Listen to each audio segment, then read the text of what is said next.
This is your daily real estate syndication show, and I'm your host, Whitney Sewell. Today is a highlight show that's packed with value from different guests around a specific topic. Don't forget to like and subscribe, but also go to lifebridgecapital.com where you can sign up to start investing in real estate today. I hope you enjoy the show. Our guest is Craig Haskell. Thanks for being on the show, Craig. Thank you so much for having me. Craig Haskell is the author of The Inside Game to Real Estate Value Investing, Syndication Wealth, and How to Take an Apartment from Money Pit to Money Maker. Craig is founder of Value Hound Academy, a leading training and coaching platform for new and experienced real estate professionals eager to seek inspiration and education on syndication to capitalize on today's real estate market.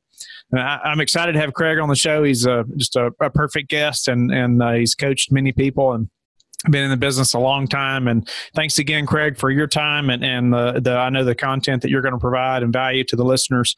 And but would you give us a little more details about your background and how you got into this thing we call the syndication, and for the listeners that's never heard of you? Yeah, thanks so much, Whitney. I look forward to offering up some ideas and strategies for your listeners to take advantage of in their syndication business. But I got started back in, 78, 79 when I was in college. I was reading a book called Nothing Down. It was written by Robert Allen. He was a big guru back then, how to become rich buying properties with nothing down. And I don't know, have you ever heard of that book, Whitney? I haven't, never heard of it. Yeah, so it was big time. And in Southern California, where I'm from, it's pretty tough to go out and find deals with nothing down. But I did. I graduated from college in 82, and I thought, I'm going to do this on my own. And so because I want to be rich, right? And so I'm going to go out there and try and find these houses. I created a company called Paramount Investments, and we went out trying to find properties. We got some deals tied up, but we never got anything done. And I started getting frustrated. It was about a year and a half, and I started, I want to do this full-time on a more professional level. So I decided to get my real estate license, my real estate broker's license. And I got that in 1983. And I started working for a regional company in Southern California, Newport Beach area. Name of the company is Norris, Beggs, and Simpson. And my specialty was, when I started working, was with the retail space and the office space. And I worked with a lot of syndicators. And that's kind of how I learned the business when I was there. I worked for these syndicators, learned what they were doing. If you think about it, most buildings in the commercial space, the larger buildings are all syndicated. There's all different types of syndication and different types of investors, different structures, but it's all basically syndicated. And so I learned this business from very sharp guys. And about in the middle of the decade there, about 85, 86, I decided to go out on my own. I started a real estate brokerage company and a real estate management company. I started managing properties and brokering properties for these big syndicators. Had a big client up in Century City, Beverly Hills area, and they had like 200 properties around the world. I helped them manage and sell a lot of these properties. And I really got to learn the business. And we got to the late 80s, or about 89, I would say. I said, I want to start doing my own syndications. I'm tired of getting paid fees and not really building some wealth. So what I did was I started to learn, and I said, I've always wanted to buy a house. So I syndicated a house. I found a little VA repo, Veterans Administration repo, out in Chino Hills, California, about a 2,000 square foot home, 4-bedroom, 2-bath. Needed some love. We gave it some renovations, and we bought it for about 70. We ended up selling it for about 100, 120. And I raised the money to buy the deal. We partnered, and we sold it in 6 months. And we each made about $22,000. And that got me going. I thought, I really like this. And I didn't have to buy this money, no money down. I went out and found investors, and we bought these properties. So I started thinking about that. We got to the late 80s, and we're starting to get into the 90s when we had the RTC days, the Resolution Trust Corporation, which was an organization that was set up to help dispose of all the troubled savings and loans. Right back in 1986, I don't know if you remember, in 1986, we had a tax law change. Before 86, when Ronald Reagan was in office, they allowed savings and loans to invest their own money into real estate. They never were allowed to do that before, but they allowed them for a short period of time to do that. And what savings and loans were doing was they were going out and buying this real estate. But what made things worse was during that time period, the tax code allowed losses, right? So you can go out and have business losses and you can write them off 4-1. So all these syndications were being set up by doctors, attorneys that had tons of money that needed tax write-offs. They got 4-1 tax write-offs. So they had that all during the early 80s. In 86, they changed the tax law. And they should have phased it in, but they didn't. They changed it. And all of a sudden, all these properties that they built over the years that were losing money, now they had to make money, right? Because you couldn't take the write-offs anymore. So now all of a sudden, the savings lawyer and taking back these properties. They get overloaded with properties. They create the RTC, Resolution Trust Corporation, to get rid of all these things. This is about 90, 91, and I'm thinking, this is a great time to get in and buy some low-price deals. And I looked around the marketplace. I thought about going to Houston, but from Southern California, it was a 3.5, 4-hour flight, so I didn't like that idea. So I looked at Phoenix, and Phoenix was only an hour flight or maybe a 5 to 6 hour drive. So I started setting up shop in Phoenix. And so I put together some partnerships. We went and bought some properties, about 1,500 units. We got them turned around and we sold them in the late 90s, made about 6 times our money. And all during that time period, I was doing some consulting for some of the bigger companies and family companies and helping them with their real estate businesses. And then we started back up again in the 2000s. We started buying bigger properties. And so I did that for a number of years, helping other people, coaching people. And I got to the point my son had died, must have been about 6 years ago. He died, and he was like 24 years old. It hit me hard. And so I started to change my life. And while I was changing my life, I found out I had cancer. So I said, for sure, we're changing my life. I sold all my fancy stuff. I got rid of everything. And now I have a red moped, how I get around town. My wife and I travel all over the place, and I spend my time helping people out. But that's the kind of the big picture, Whitney, and how I got started. Wow. You've been doing this a long time. I'm excited to hear about, just helping others get started in this business. And, you've written the books, you've coached so many people, and obviously you've been a part of so many syndications, since you said your first deal was found that house in like the late 80s. That's when you started. And yeah, that's incredible. As far as the listeners, I'd like you to speak to the listener that's really wanting to get into the syndication business. From all your experience, maybe you can just help somebody, know just how to get started in this business, some things they need to think about and moving forward and how to get started and start a successful syndication business. Okay. Well, if you really think about, starting a business, obviously we're here today because we want to start a syndication business. But if you really think about starting a business, first off, you got to know, okay, what's my focus? What am I going to do? What is it I want to do? How am I going to do that? Why do I want to do it? You got to understand why you want to get into this business. It's so important to understand that. It's the backbone of your business. There's a great book out there that I would recommend to people called Start With Why, right? It's by Simon Sinek. And you can actually go to YouTube and find a video and watch it. And he talks about finding your why is so important. If you think about all the movements that are going on around the country, right? Some of the Me Too movements, animal rights movements, environmental movements, the Black Lives Matter, Women's Rights Matters, all those kind of movements.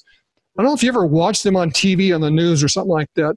They're having rocks thrown at them. They're having signs. They're getting beat up. But they're passionate about what they're doing. They're doing this because it's their why. This is what they have to do this because it's part of who they are. That's their why. You got to have your why and why you're doing this, right? So that's the first thing you need to think about. You need clarity on what that is, and you need clarity on what your plan is going to be and how you're going to do that. So I have a system that I just wrote a book here recently. It's coming out in a few weeks, but it's called Egopreneur Breakout, and it's all about breaking out and getting more stuff done. How to become a high achiever. There's a lot of people that are stuck and that want to break out, want to start doing stuff. And so how to do that. Inside that book, I've got an 8-step process on how to do that. And it's based around what I call the ready, aim, fire principle. Ready, aim, fire. Too many people out in any business, including the syndication business, go out there and just start firing. They have no idea what they're looking at or what they're going after. There's anything that comes out, they're just going to shoot at anything that moves, right? Well, you got to have some focus. Then on the other side of that, you got the people that are always getting ready and aiming, right? They just got to study, got to get one more thing before they can get started, and they never get going, right? So the right answer is we need the ready, aim, fire. And the first part of ready is getting your mindset right. This is something you have to be committed on doing, guys. I mean, you have to really be committed that I want to do this. You got to be 100% committed. You can't be interested, right? You got to ask yourself, am I interested or am I committed? Most of us are committed. They think, oh, I want to go out and do this. They get started. They start working in it. And all of a sudden get a roadblock. They get stuck. They hit the wall of pain and they give up. They were never really committed when they started.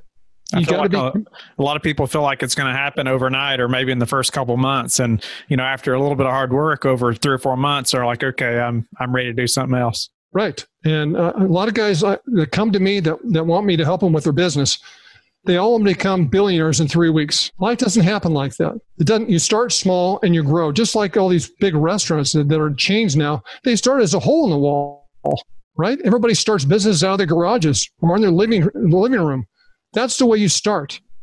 And so you've really got to get ready and aim and fire and have that system lined out. So that's the first thing is get your mindset right, be 100% committed to what you're doing. And once you get that, that's part of ready, right? You got to get the training. You got to know what you're doing. If you're going to go out and buy a multifamily property, it's a business. It's got income. It's got expenses. It's got debt to service. It's got customers to take care of. You got to lease units. You got repair and maintenance orders you got to do. You got to pay tax. There's all kinds of things you got to do. It's a business. You got to know how to operate that business, or at least understand how to operate that business, right? Because the better you're at operating that business, the more successful you'll be, the more money you're going to make. People will run these properties like they're investments. You can't. You got to run them like a business. So you got to get the training on both the deal side and how to buy these things and get them set up, and on the operational side. Now, most of you are going to get a property management company that will come in to do that, but you'll find that most of those property management or companies are no good. But I really want you to get the training to about this business and understand what it is you're doing. And the third thing about getting ready is getting the support. You need to have people around you that will support you. Our guest is Stephen Libman. Thanks for being on the show, Stephen. Hey, thanks for having me. I appreciate it. Stephen's official member at Forbes New York Business Council at Integrity Capital Group.